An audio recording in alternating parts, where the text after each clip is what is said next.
Welcome to our channel. నేను మీ Naveen. Bigg Boss 9లో తనూజ విన్నర్ కాకపోవడానికి చాలా కారణాలు వెతుకుతున్నారు అభిమానులు అలియాస్ ప్రేక్షకులు. ట్రాప్లో పడిన తర్వాత ట్రోఫీకి దూరమైందన్నట్టుగా కొన్ని వార్తలు మనం వింటూ ఉన్నాం. అయితే దాని గురించి మనతో మాట్లాడడానికి సినీ అనలిస్ట్ శ్రవణ్ గారు ఉన్నారు. సార్తో మాట్లాడదాం. నమస్తే అండి. నమస్తే అండి. బిగ్ బాస్ 9లో తనూజ గారి పైన ప్రతి ఒక్కరు ఇంట్రెస్ట్ ఇప్పుడు రన్నర్గా మిగిలిపోయిందే.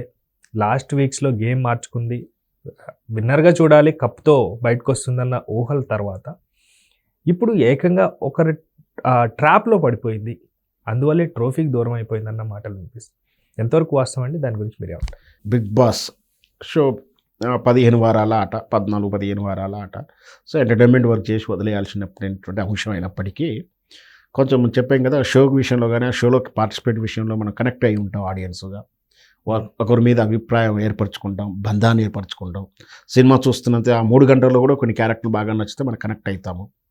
సో ఈ షోలో ఇట్లాంటి సీరియల్స్లో కానీ షోలో కూడా కొన్ని క్యారెక్టర్లను బట్టి ప్రేక్షకుడు చాలా కనెక్ట్ అవుతాడు.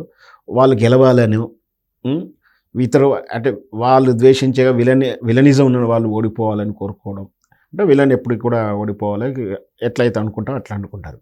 సో అలాగే ఇప్పుడు నిన్న జరిగినటువంటి బిగ్ బాస్ 9 సిరీస్లో ఫస్ట్ ఆఫ్ ఆల్ చాలామంది ఇమానువెల్ అసలు రన్నర్ కూడా లేకపోవడానికి చాలామంది బాధపడ్డ విషయం నిజం అది. ఎందుకంటే చాలామంది సుపరిచితుడు, ఆయన ఆటలు కానీ స్టైల్ కానీ పద్ధతిగా ఆడుకుంటూ వచ్చాడు. మనకు తెలిసిన వ్యక్తి, తెలుగువాడు, మొదటి నుంచి తెలిసినవాడు కాబట్టి కొంచెం ఎఫెక్షన్ కూడా ఉంటుంది. ప్లస్ ఇక రకరకాల కారణాలు ఎఫిషియన్స్ అని కూడా అయినా కూడా ఓడిపోయాడు. ఒక బాధగా ఉంది. అట్ ద సేమ్ టైం మరి గెలిచిన ఇద్దరు ఉన్నారు, ఒకరు విన్నరు, ఒకరు రన్నరు. మళ్ళీ రన్నర్ మీద కూడా సింపతి ఏర్పడుతుంది ప్రేక్షకునికి. ఏంటంటే వాస్తవానికి అయితే తనూజ రన్నర్గా నిలిచినప్పటికీ ఆమె గెలిచినట్టుగా భావించాలి. అయినా కూడా ఆమె విన్నర్ కాలేదు కదా. యాక్చువల్గా మనం చూసినటువంటి మొత్తం ఎపిసోడ్లో 15 వారాలలో బహుశా 7-8 రౌండ్స్ అనుకుంటాం నాకు గుర్తున్నంత వరకు. అంటే ఒక ఎలివేషన్ రౌండ్స్ అట్లా వస్తాయి కదా. దాంట్లో ప్రకారం చూస్తూ వెళ్తే లాస్ట్కి 5 మిగిలారు. ఏం జరిగినా కూడా గత బహుశా 13th వీక్ అనుకుంటా ఆ గేమ్లో కూడా తనూజ ఒక మాట అన్నది, కళ్యాణ్కు ఎవరైనా యాంటీగా వచ్చినా కళ్యాణ్కి కాంపిటీషన్కి వచ్చితే నేను వాళ్ళని టార్గెట్ చేస్తాను అని చెప్పింది.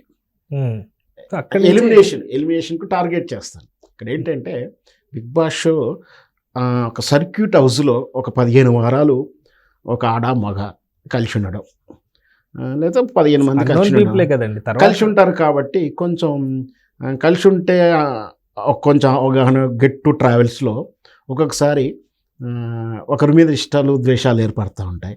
ఇక్కడ బిగ్ బాస్ల విషయంలో అది అక్కడికి వెళ్ళాక వాళ్ళ మధ్య అనుబంధం ఏర్పడుతుంది, స్నేహం ఏర్పడుతుంది తెలియకుండానే. వాళ్ళ మధ్య ఉన్నటువంటి క్యారెక్టరైజేషన్ ప్రకారం, ఇంటరాక్షన్ ప్రకారం వాళ్ళ మధ్య స్నేహం ఏర్పడుతుంది, అనురాగం ఏర్పడుతుంది. అది కాస్త ప్రేమగా మారుతుంది. ఏ జర్నీ అయినా జర్నీకి బీజం పడుతుంది.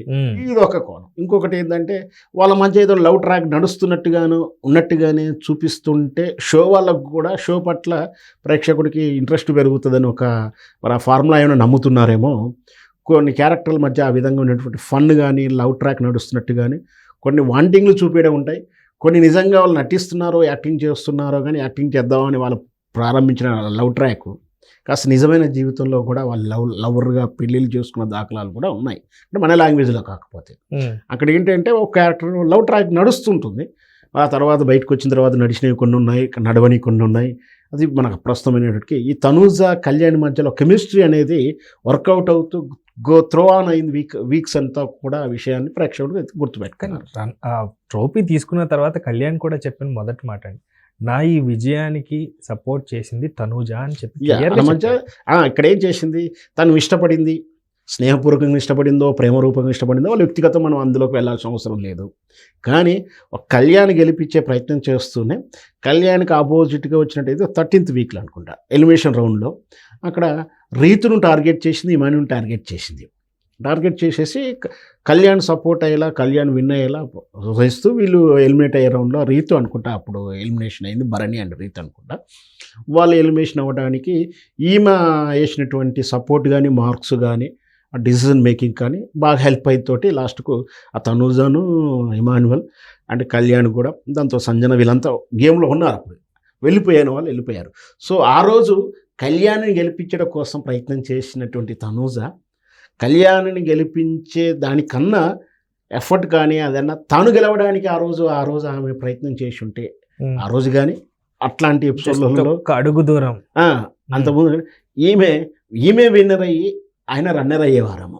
అంటే ఇక్కడ వాళ్ళ మధ్య ఉన్నటువంటి కళ్యాణ్కును తనూజ మధ్యలో ఉన్న కెమిస్ట్రీ మన భాషలో, అందరి భాషలో అయితే ప్రేమ ట్రాక్, ఇష్టం, ఏదైనా ఏ పేరుతో పిలుచుకున్నా కళ్యాణ్ గెలవాలని పడినటువంటి తాపత్రయం తను గెలవాలనే విషయాన్ని మర్చిపోయింది. సో ఆమె విన్నర్ కాకుండా రన్నర్గా మిగిలింది. సో దాంతో మనకు కొంచెం అరే ఈమె గెలిచేలా ఉండేనే బాగుంది. ఇంకోటి ఎప్పటికైనా సరే ప్రకృతి గ్లామరే మనకు మేల్ క్యారెక్టర్ కన్నా ఫీమేల్ క్యారెక్టర్ మీదనే ఎక్కువ ఇంట్రెస్ట్ ఏర్పడుతుంటుంది. చూస్తానికి కళ్యాణి ఆట తీరు బాగుంది, చూపు తీరు బాగుంది, రూపు తీరు బాగుంది, ఆర్టిస్టు. సో బట్ ఆటోమేటిక్గా వాళ్ళ మీద ఆ క్యారెక్టర్ మీద ఆమె గెలవాలనో ఆమె మీద ఇష్టపడుతుంటారు ప్రేక్షకుడు. తీరా ఆమె విన్ కాకుండా రన్నర్ అయ్యేసరికి కొంచెం డిసప్పాయింట్. గెలిచే పిల్ల పాప ఆయన ట్రాక్లో పడిపోయి ఆయన మాయలో పడిపోయి ఇప్పుడు అదే ట్రోల్ అవుతుంది. ఇప్పుడు యూజువల్ భాషలో మనం మహారిక భాషలో ఏం మాట్లాడతాం, ఆయన మాయలో పడిందిరా బాబు, చదువంతా ఖరాబు చేసుకుంది, కలెక్టర్ అయ్యే పిల్ల ప్రేమలో పడిపోయి ఖరాబ్ అయిపోయింది, ఇట్లా మనం ఎట్లా మాట్లాడుకుంటాము. అదే రకమైన తరహాన అయ్యో తనూజ గెలిచే టైమే కళ్యాణ్ సపోర్ట్ చేస్తుంది, ఆ సపోర్ట్ ఏదో ఆ ఎఫర్ట్ ఏదో తనకు తాను గెలవడానికి కోసం ప్రయత్నం చేసి ఉంటే ఆమె విన్నర్ అయ్యి ఆయన రన్నర్ అయ్యేవాడు కదా. సో అయినా కూడా వాళ్ళు ఏదో మీరు అన్నట్టు విన్నర్ బయటకు వచ్చాక కూడా తనూజ సపోర్ట్ తోటి నేను ఎఫర్ట్గా నిలబడ్డాను. తనూజ రిప్లై కూడా లవ్ సింబల్ పెట్టి. సో వాళ్ళ మధ్య నిజమైన ప్రేమన ఆర్టిఫిషియల్ ప్రేమన ఆ స్నేహం. ఎందుకంటే ఈ మధ్యకాలంలో అదే బిగ్ బాస్ షో నుంచి బయటకు వచ్చిన వాళ్ళు ఇంటర్వ్యూలో కూడా చెప్పినట్టు విషయం ఏంటంటే సెలెక్ట్ అయిన వాళ్ళు, సెలెక్ట్ కాకుండా రిజెక్ట్ అయిన వాళ్ళు, ఇవందరూ చెప్పిన ఇంటర్వ్యూలు సారాంశాలు ఏంటంటే షోలోనే అట్లాంటి కెమిస్ట్రీ గేమ్స్ ఆ ఫీల్డ్ రన్ చేయగలుగుతారా, మీరు ఎవరితోనైనా లవ్లో పడతారా అంటే ఎమోషనల్ డ్రామా అనేది ఎమోషనల్ డ్రామా అనేది ఎక్స్పెక్ట్ చేస్తుంటారు బిగ్ బాస్ మేనేజ్మెంటు అనే విషయాన్ని అయితే వాళ్ళు చెప్పారు.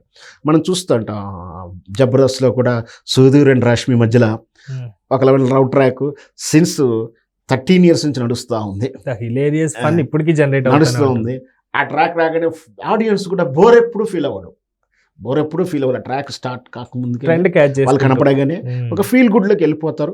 వాళ్ళు కూడా మేము ఆ స్టేజ్ మినంత వరకు ఆ కెమెరాలంత సేపే ఆ ఫ్రెండ్షిప్ అంటే తర్వాత ఎవరి పర్సనల్ లైఫ్ వాళ్ళు అన్నారు, ఈరోజు కూడా అదే కట్టుబడి ఉన్నారు. సో అదొక అంటే ఎపిసోడ్ స్క్రీన్లో ఆట చూసేంత వరకు అంతవరకే చూడాలి, అంతవరకే ఎంజాయ్ చేస్తున్నారు, అంతవరకే అండి చెప్తున్నారు, అంతవరకు ఉంటే బాగానే ఉంటుంది. మరి చూద్దాం తనూజ అండ్ కళ్యాణ్ బయటకు వచ్చిన తర్వాత కూడా కంటిన్యూ అవుతారు. ఎందుకంటే గతంలో మనకు రాహుల్ సిఫిల్గంజ్ ట్రాక్ కూడా భారీ ఎత్తున అయింది, బయటకు వచ్చాక పెళ్లి చేసుకుంటున్నారు, రకరకాల వార్తలు వచ్చింది, పెళ్లి డేట్ కూడా చెప్పేశారు జనాలు. కానీ తను మాత్రం సరదాగా తీసుకొని రాహుల్ దాన్ని విమర్శించలేదు, కాదని ఖండించలేదు, అవునని ఖండించలేదు. ఈ మధ్యకాలంలో రాహుల్ పెళ్లి కూడా చేసుకున్నాడు, మనం చూసాం కదా. సో షో వరకే చూడాలి, షో ఇంటర్నల్ విషయాలు ఇంటర్నల్గానే అంతటితో షో అయిపోయిన తర్వాత మర్చిపోతే మంచిది. Thank you sir, thank you so much.